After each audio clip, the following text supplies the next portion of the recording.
veux que... On va rechanter ce chant une dernière fois. Je veux que pendant que tu chantes ce chant, que tu reçoives, que tu perçoives comment Emmanuel entre dans ta vie. Regarde-le être en train d'enlever toute forme de blocage.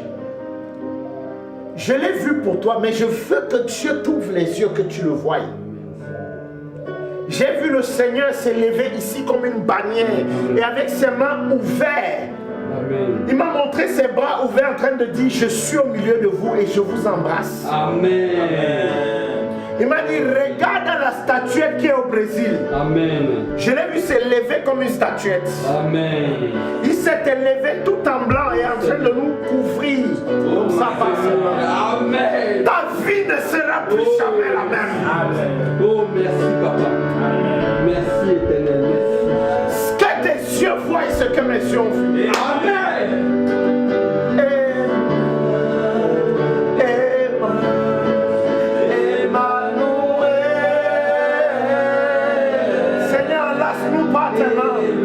Enlace-nous dans ta présence. Emmanuel.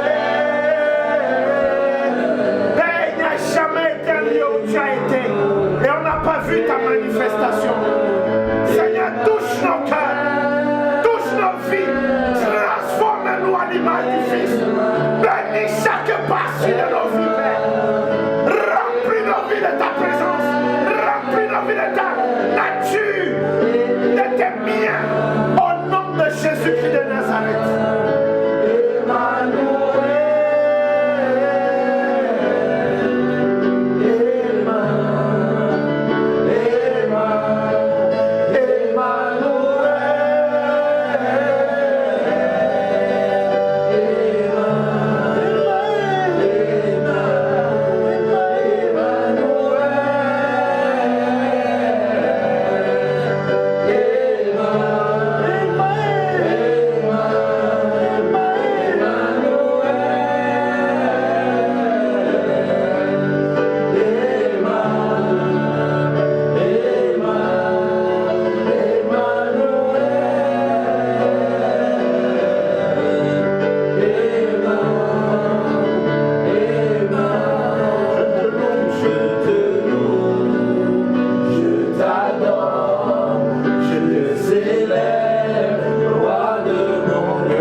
C'est le début de mon commencement. C'est le début de mon commencement. C'est le début de mon commencement.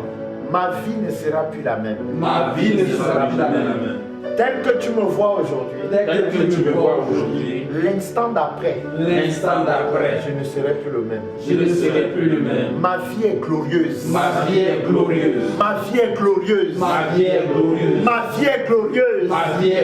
Remplie d'abondance. Remplie de biens. Remplie de richesses. Au nom de Jésus. Je suis une créature merveilleuse.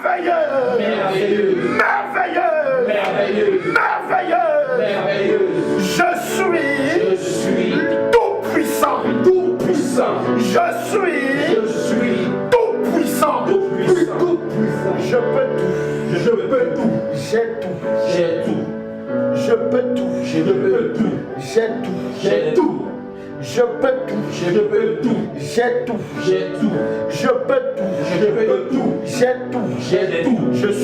Je suis tout. Au nom de Jésus. En Jésus.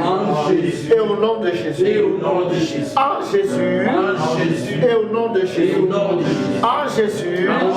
Et au nom de Jésus. J'ai la victoire. Sur tous mes adversaires. Sur tous mes ennemis. Sur tous mes combats. Au nom de Jésus. Au nom souverain de Jésus. Est-ce que tu peux acclamer pour le Seigneur? Amen. Assieds-toi sur la tête de tes adversaires. Assieds-toi sur la tête de tes adversaires. Assieds-toi sur la tête de tes ennemis. Assieds-toi sur la tête de tes ennemis. Amen. Gloire au Seigneur. Donc, nous allons partager la parole dans Exode. Nous allons avoir une petite lecture un peu longue parce que aujourd'hui, comme vous le savez, nous célébrons la Pâque. Amen. Nous célébrons la Pâque. Mais notre Pâque n'est pas comme la Pâque du monde. La Pâque de ce monde, c'est une Pâque avec des lapins et avec des œufs de Pâque. Et cette Pâque-là, elle est mondaine. Elle n'a rien à voir avec la Pâque selon Dieu, selon le Dieu créateur, qui va l'instaurer le soir. La Pâque est née une nuit. C'est aussi un symbole. C'était le soir de la sortie du peuple d'Égypte, du peuple de Dieu, de l'esclavage. Est-ce que quelqu'un me comprend? Amen. Donc nous allons lire pour introduire ce message Exode chapitre 12 à partir du premier verset. Qui dit: L'Éternel dit à Moïse et à Aaron dans le pays d'Égypte. Ce mois-ci sera pour vous le premier des mois. Ce mois-ci sera pour vous le premier des mois. Je t'ai dit que aujourd'hui c'est le début de ton commencement. Est-ce que quelqu'un peut dire Amen? Amen. Ce mois-ci sera comment? Tu peux le dire? Le premier de tes mois. En d'autres termes, tous les mois que tu as connus avant, Dieu n'a pas compté. Amen. Continue la lecture. Vous allez comprendre quelque chose aujourd'hui. Il sera pour vous le premier des mois de l'année. Il sera pour vous le premier des mois de l'année, oui. Parlez à toute l'assemblée d'Israël. Parle à toute l'assemblée d'Israël. Et dites, le 10e jour de ce mois. Le 10e jour de ce mois. On prendra un agneau pour chaque famille. On prendra un agneau pour chaque famille. Un agneau pour chaque maison. Un agneau pour chaque maison. Si la maison est trop peu nombreuse pour un agneau. Si la maison est trop peu nombreuse pour un agneau. On le prendra avec son plus proche voisin. On le prendra avec son plus proche voisin. D'accord. Selon le nombre des personnes, vous compterez pour cet agneau d'après ce que chacun peut manger. Selon le nombre de personnes, vous compterez pour cet agneau ce que chacun peut manger. Oui. Ce sera un agneau sans défaut. Ce sera un agneau sans défaut. Mâle. Âgé d'1 an. Oui. Vous pouvez prendre un agneau ou un chevreau. Un agneau ou un chevreau. Oui. Ok. Et vous le garderez jusqu'au 14e jour de ce mois. Et toute l'assemblée d'Israël l'immolera entre les 2 soirs. On prendra de son sang et on la mettra sur les 2 poteaux et sur le linteau de la porte des maisons où on le mangera. Cette nuit même, on en mangera la chair rôtie au feu. On la mangera avec des pains sans levain et des herbes amères. Vous ne le mangerez point à demi-cuit et bouilli dans l'eau, mais il sera rôti au feu avec la tête, les jambes et l'intérieur. Vous n'en laisserez rien jusqu'au matin, et s'il en reste quelque chose le matin, vous le brûlerez au feu. Quand vous le mangerez, vous aurez vos reins sains, vos souliers aux pieds, votre bâton à la main. Tu peux le lire? Et votre bâton à la main. Quand vous le mangerez, quand vous mangerez l'agneau, vous aurez votre sein. Votre quoi sain? Votre rein sain. Votre rein sain. On sent le rein par la ceinture. Et puis vous aurez vos souliers à vos pieds. Et votre bâton à la main. Est-ce que quelqu'un m'a compris? Amen. Vous aurez votre bâton à la main. Amen. Amen. Amen. Gloire au Seigneur. Amen. Ok. Continue. Vous le mangerez à la hâte. Vous le mangerez avec hâte. C'est la Pâque de l'Éternel. C'est la Pâque de l'Éternel. Dont la Bible nous révèle qu'il y a la Pâque de l'Éternel. Il y a la Pâque de l'Éternel. Pas la Pâque selon le monde. Amen. Mais celle-ci, c'est la Pâque de l'Éternel. C'est la Pâque de l'Éternel. Amen. Au verset 12. Cette nuit-là, je passerai dans le pays d'Égypte. Je passerai dans le pays d'Égypte. Et je frapperai tous les premiers-nés du pays d'Égypte. Et je frapperai tous les premiers-nés du pays d'Égypte. Depuis les hommes jusqu'aux animaux. Depuis les hommes jusqu'aux animaux. Et j'exercerai des jugements contre tous les dieux de l'Égypte. Oh my goodness. Oh my goodness. J'exercerai les jugements contre tous les dieux de l'Égypte. La Pâque, c'était d'abord un jugement. Amen. La Pâque, c'est d'abord un jugement de l'Éternel. Amen. Voilà pourquoi la Pâque en hébreu veut dire Pesa, c'est-à-dire passer à travers. Mais qu'est-ce qui passe à travers? C'est le jugement de Dieu qui vient, mais qui passe à travers. Amen. La Pâque, c'est le jour du jugement. Le monde fête la Pâque, mais c'est une erreur. Le monde devait pleurer, le monde devait gémir à cause du jugement de Dieu qui va s'abattre. La Pâque, c'est un jugement. Est-ce que quelqu'un me comprend? Amen.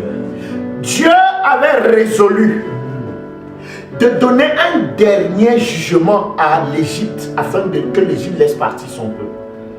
Mais vous remarquerez, Israël est resté 400 ans en Égypte, en esclavage.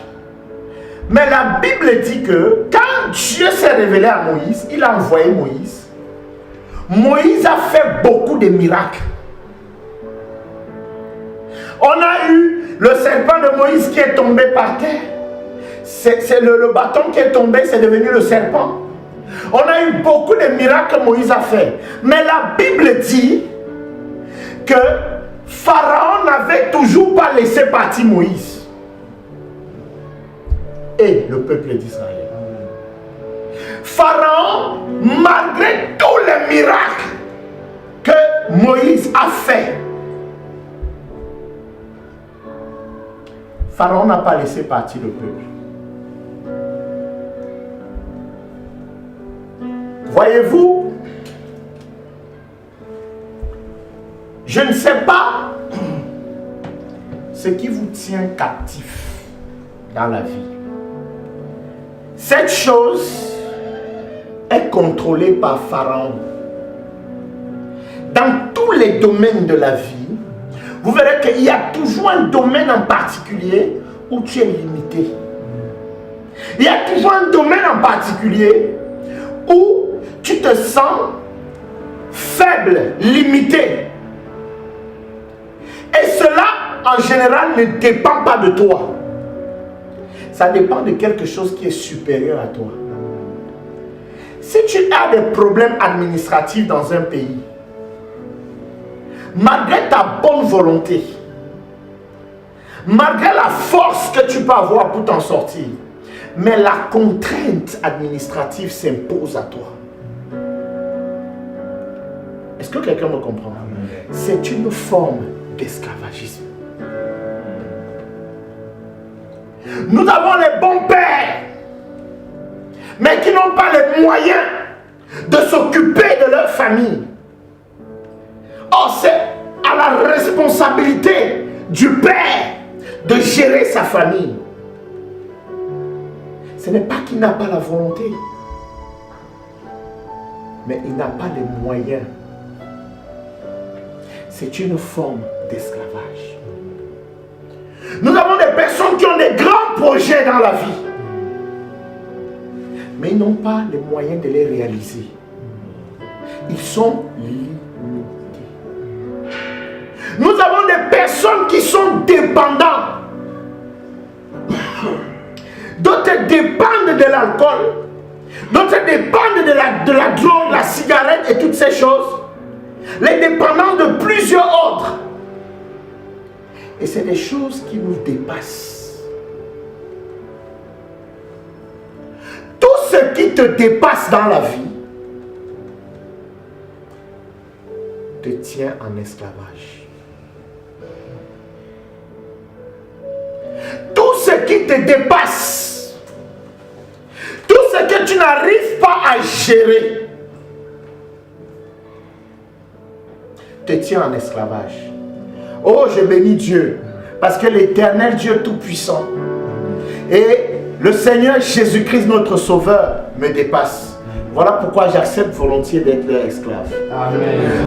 L'esclavage, c'est tout ce qui te retient captif dans un domaine donné. Amen. Même quelqu'un qui n'arrive pas à prier comme le Seigneur voudrait qu'il prie, il est en esclavage. Amen. Et j'ai dit qu'il y a 2 voire 3 personnes. Il y a le Père, il y a le Seigneur Jésus, et il y a le Saint-Esprit qui nous conduit.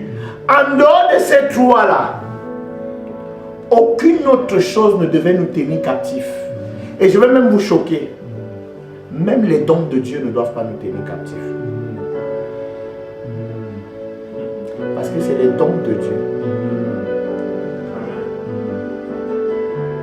Si le don de Dieu te tient captif, ça veut dire même ton enfant peut te tenir captif parce que ton enfant est un don de Dieu.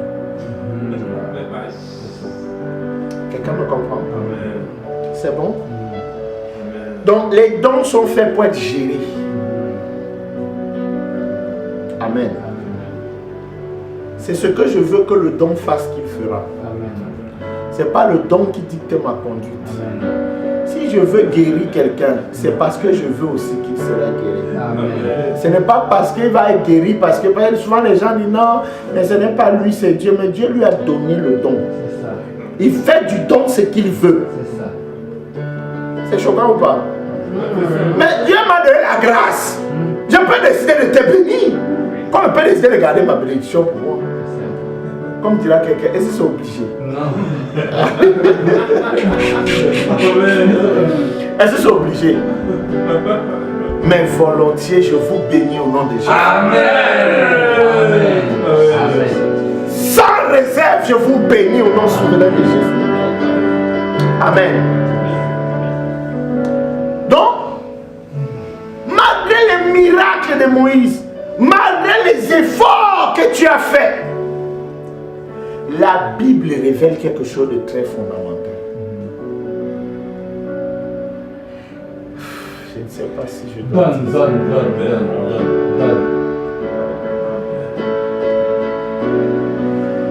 Quand Dieu punissait, frappait l'Égypte, Dieu frappait seulement l'Égypte. Quand Dieu disait qu'il y ait des grêles qui tombent du ciel sur la terre, ça touchait seulement le côté de l'Égypte où il n'y avait pas Israël. Jusqu'à là, c'est bon.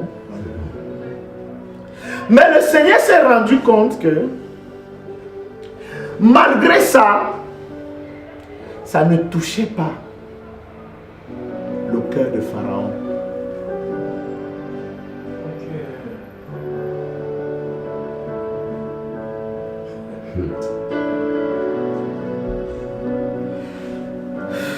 Donne, papa, donne. Tu as eu un parcours de vie où il y a des situations qui arrivaient. Ça n'arrivait par exemple qu'aux autres. Mais toi, ça ne te touchait pas. Bien que ceux à qui ça arrivait, ils te tenaient pour esclave. Ils te tenaient en laisse. Mais les choses compliquées les arrivaient, mais ça ne t'arrivait pas.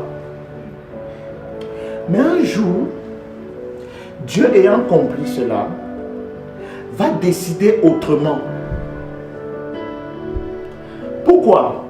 Parce que le méchant, pour comprendre la justice de Dieu,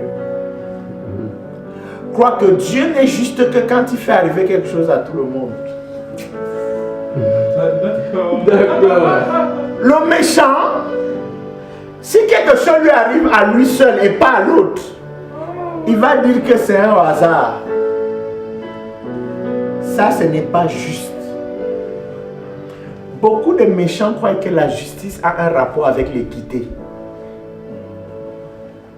Mais la Bible nous dit que le trône de Dieu est basé sur la justice et l'équité. Si la justice était l'équité, il n'y aura pas eu besoin des deux. C'est parce que la justice n'est pas l'équité. La justice n'est pas l'équité. La Bible dit 2 enfants n'étaient pas encore nés. Dieu dit j'ai aimé Jacob, j'ai haï Ésaü. Ésaü avait fait quoi? Mais en cela, nous disons que Dieu est juste. Amen. Mais sur ce point-là, il n'était pas équitable. C'est ça. Mais maintenant, comment faire que ça devienne équitable? La Bible dit que Dieu avait aimé Jacob, il a haï Ésaü. Est-ce que quelqu'un me suit? Mais comme il a aimé Jacob et il a haï Ésaü, maintenant dans la réalité, il fait que c'est Ésaü qui soit le premier. Donne. C'est-à-dire, moi j'ai choisi lui. Mais maintenant, dans la réalité, pour donner un semblant de l'équité, j'ai dit non, c'est l'autre qui sort avant. Et quand l'autre sort avant, ce qui fait de lui l'aîné, il le méprise.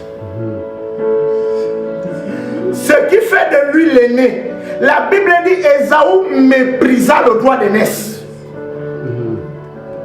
C'est-à-dire quoi? Ce pourquoi il allait accuser Dieu de ne pas être juste, de l'avoir donné à Jacob, il l'a méprisé. Donc maintenant, Dieu le prend encore dans la réalité et il le donne maintenant officiellement à Jacob. Mais ça n'a pas commencé là, ça a commencé avant. Est-ce que quelqu'un me suit? Est-ce que quelqu'un me suit? Est-ce que quelqu'un me suit? Comme pour dire, Jacob était esclave d'Ésaü quand Ésaü était le premier-né.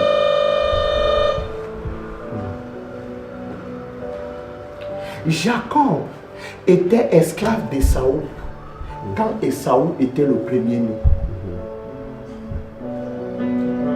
Jacob était esclave d'Ésaü, car Ésaü était le premier-né. Et il fallait que Jacob soit au service d'Ésaü pour qu'Ésaü transfère la bénédiction. Alors, poussez la porte. Ne t'inquiète pas pour celui que tu sers aujourd'hui. Peut-être qu'il te servira demain. Oh là là, moi je parle prophétiquement. Jacob a dit à Ésaü, s'il te plaît. Ésaü a dit, fais-moi un mets.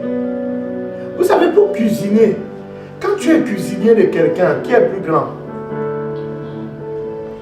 Si tu es cuisinier de quelqu'un, qui est plus grand?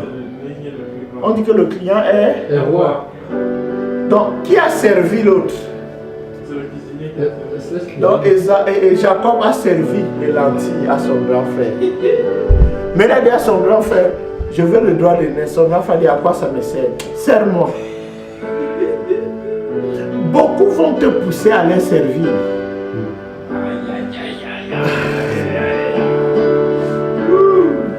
Dans le mépris du droit d'aînesse. C'est en cela que Jésus a dit quoi? Ma première venue sur la terre, je ne viens pas comme Ésaü, mais je viens comme Jacob. Le Fils de l'homme est venu pour servir et non pour être servi. Je suis venu